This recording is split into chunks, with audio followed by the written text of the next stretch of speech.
Welcome to the Neophyte in the Woods podcast with Andrew McDowell.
Hi, everyone, and welcome to episode number 1 of the Neophyte in the Woods, a podcast and blog with the Change Your POV network. I'm your host, Andrew McDowell. Last week, you heard my introductory episode. It laid out in broad strokes the whys and wherefores of this show.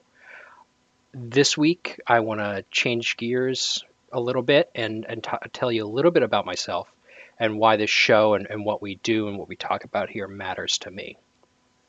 Just to kind of start at the very beginning, I was born and raised about 10 miles outside of Boston, Massachusetts, into what was a pretty typical 80s suburban family.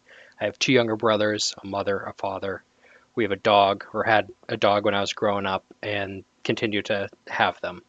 I went to school in the suburbs. I went to high school in the suburbs. I went to college in Connecticut in the suburbs. I never really did a lot outside. I was a pretty prototypical, like I said, 80s kid. I played video games. I watched Saturday morning cartoons. I played baseball. I never played hockey. I never played football. I was never kind of into the rough and tumble. I was frankly and still am a pretty big nerd. If you catch the occasional Star Wars reference, I apologize. It's just second nature to me. But like I said, I never really went outside. I went fishing here and there. I have an uncle who I hope to have on the show eventually, who is a pretty serious outdoorsman. And I have a vivid memory of sitting in his backyard with my cousin Michael, plucking grouse that he had killed. And he had promised me when I was a little bit older that we'd get to go. But that never really happened for a variety of painful family reasons, which don't bear going into. Um, and to be perfectly honest, I really lost interest in fishing when I discovered video games, and then when I discovered girls, and then in college when I discovered the wonders of alcohol, and you know, kind of all the jackassery that goes along with that. And frankly, to most of the friends that I had growing up, and most of the friends I had through college, and most of the friends I have today, being outside, going fishing wasn't really that cool. Going hunting wasn't something that people talked about or really wanted to do. There were a few people from the backwoods of Maine who hunted, but they were all kind of, it's like, oh, that's cute. It's the typical liberal arts education. And despite those people, being around, I didn't really have very many close relationships with anyone that hunted. Like I said, my uncle fished and hunted, and I went fishing with him a couple times, but we never went, hunting together. But all that said, the whole time I was kind of growing up in my tweens and teens and early 20s and mid 20s, I felt like something was missing. And then I turned, 25, 26, and I started working for a really big philanthropy in downtown Boston. And I had a lot of friends. They were all women, which was cool. But I had one colleague whose ex-boyfriend, then boyfriend, and now husband was a lobsterman, and he's from upstate Maine, and he and I got to be pretty friendly over, beers, and we'd hung out and, talk about this and that and fishing and lobstering and all that stuff. And it was interesting. He also made sales, and, my cousin was an avid sail racer, so that was, something else that we talked about, and we bonded. And then one night at a bar, after a couple too many beers, we started talking, and I really don't remember how the subject actually came up, specifically about hunting, and more to the point, specifically about hunting sea ducks, which he loved to hunt for the challenge. But he said, his line was, how you cook a sea duck? You start a fire with, in some rocks on the beach, and then you put the sea duck in the fire, and then you eat the rocks. Um, and it kind of got me laughing, and I started to think about it a little bit more, and then he started talking about moose hunting and bear hunting and whitetail hunting and turkey hunting, and I was absolutely mesmerized by the stories. And then a couple of weeks later we had a similar or the exact same conversation. Remember, we were drinking a decent amount in those days. And then we had the same conversation or a similar conversation, again a couple of weeks after that. But unfortunately, it never really went anywhere. I was, interested, and hunting was kind of back on my radar, and fishing was back on my radar. But they moved back to Maine, and I drifted away again to work, and a new girlfriend who wasn't interested in that type of thing, and it kind of went by the wayside. Flash forward a couple of years, and a couple of things happened. I met the woman who is now my wife, and I kind of rejudged my priorities, and really straightened out. I still like to have a couple of beers, but it's not like I go out boozing 3 nights a week like I used to. So, I really cut down on booze and trips to the bar and eating out, and I focused much more on my job and my family. Um, and some other things happened in kind of in that time period. I really rediscovered my interest in the outdoors. My wife grew up, I like to say, in New England. She grew up in southern New Hampshire and Rhode Island and Massachusetts, and was an avid kayaker and hiker, and that really kind of sparked my interest. And around this same time, this was 2009, 2010, 2011. Uh, I started to notice a lot more violence than I think I was entirely comfortable with, and started taking more seriously something that we will talk about on the show in future episodes, which is self-defense and firearms and all of that. Guns are a big part of how I hunt, but they're also a big part of how I take care of my family. And kind of growing up in Massachusetts, guns were kind of a taboo subject. Nobody except for my uncle that I knew owned any. Um, and seeing the mass shootings and some of the spree shootings. I think specifically about when Gabby Giffords got shot in the head. That was actually the first day I ever shot a gun. It was a weird kind of crossover, and I was like, oh, this actually makes a lot of sense. And this is why I think it's important to have a gun.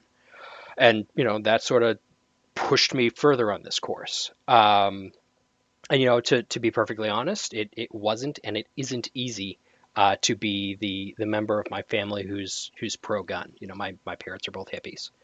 My brothers, think it's cool to go, spend 25 cents a round or 50 cents a round shooting my 45, but they don't want to own a gun. They think it's a fun diversion every now and then.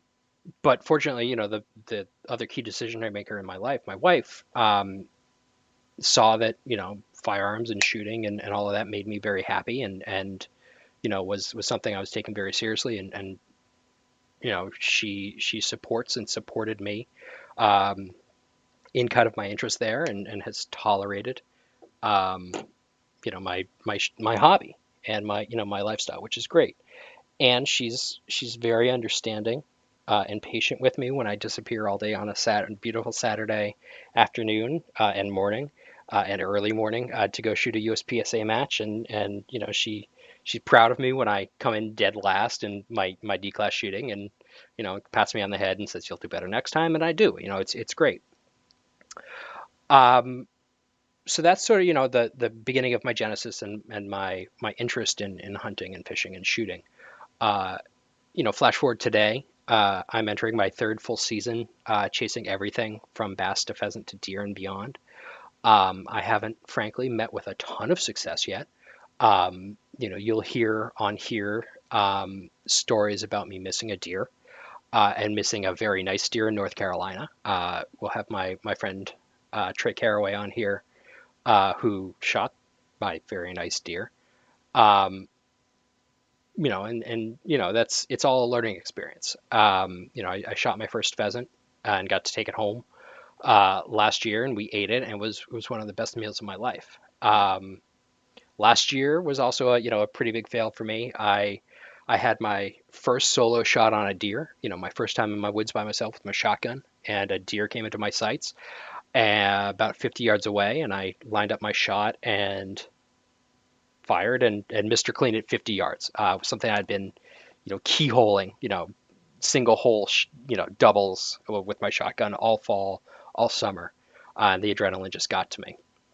The year before that, I was down in North Carolina visiting my friend Michael Penny, and we worked together to bring down a pretty nice buck in his backyard in North Carolina. At the time, he was living somewhere where he had about 19 acres of cedar, and it was beautiful, and a great place to go hunting and kind of learn the basics of how to look for deer. It was one of those situations where his geometry of fire was just a little bit better. It was somewhere between 35 and 40 yards, and that was a pretty easy shot with a shotgun, and it was a very easy shot with him for his rifle. Um, so he shot it, I killed it. Sorry, he shot it, he killed it, I found it. It was kind of a team thing. We butchered it together in his yard, and it was one of the best 4 days of my life. Um, and frankly, I'm hooked. When it drives my wife crazy when we go on a long car trip. We just drove down to South Carolina to see the eclipse a couple of weeks ago. Um, and the entire time we're driving, I've got my eyes on the road. I got my wife and my kid in my car, but I'm like darting glances at the side looking for deer, and I get super excited when I see them. Um, and when I see a deer or see a turkey, it's not, oh, look, wildlife. It's like, hey, that's cool. I wonder how I could get access to hunt it. It makes her absolutely insane. I think this outdoor thing has really taken over my life for the better. Um, but that's enough talking about me and my life story, and more of it will obviously come out as we record more episodes. I just want to briefly summarize, in my own words and in kind of an off the cuff manner, why I'm doing this show and why it matters to me.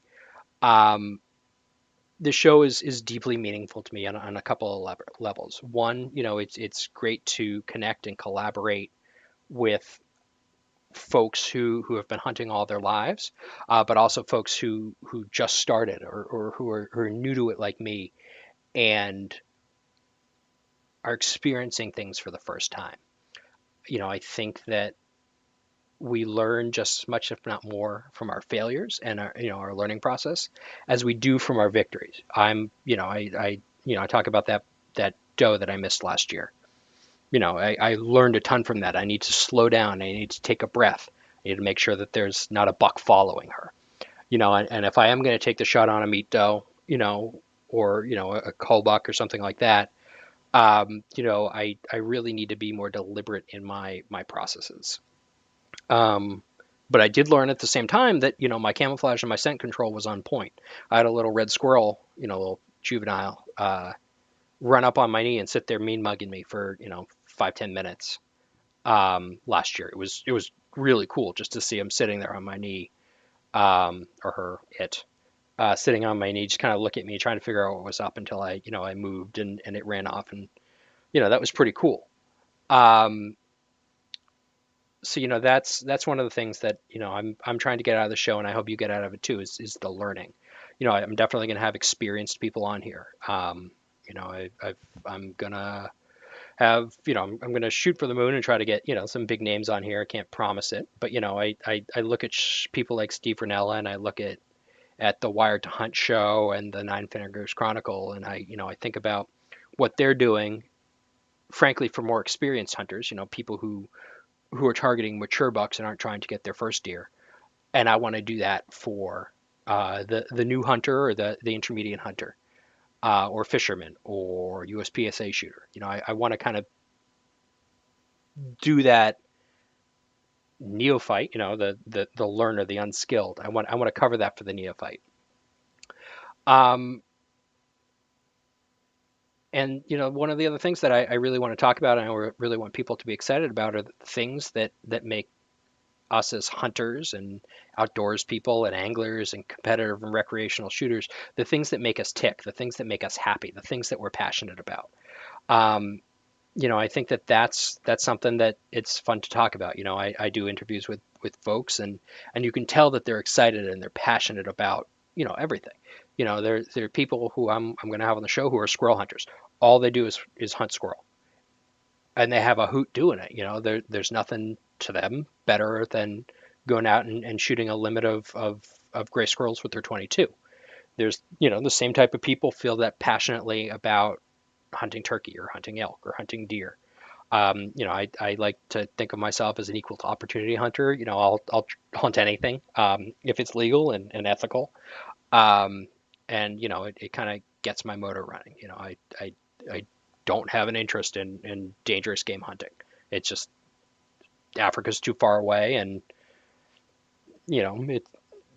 a lion is too much like my cat for me to consider shooting.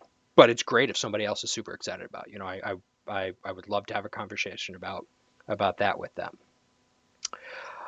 So that's sort of what this show is intended to be, and why it's important and why I think it's worth doing. This is a labor of love. Um, I'm not getting paid for that, for this, right now. I'd love to pick up a sponsor if there's a sponsor out there who wants to advertise with us. We have thousands of downloads every month, and it's hopefully going to be a great opportunity across the Change Your POV network. But when I'm not at work or with my wife and daughter or with my friends, the place I'm happiest is in my kayak on the pond across the street or in the woods, at the property that I hunt, on a silent morning, just appreciating, everything that's out there. I don't necessarily believe in God per se, but I believe that there's a higher power, and it's nice to be out there and revel in what that power has brought, and really appreciate everything that's there.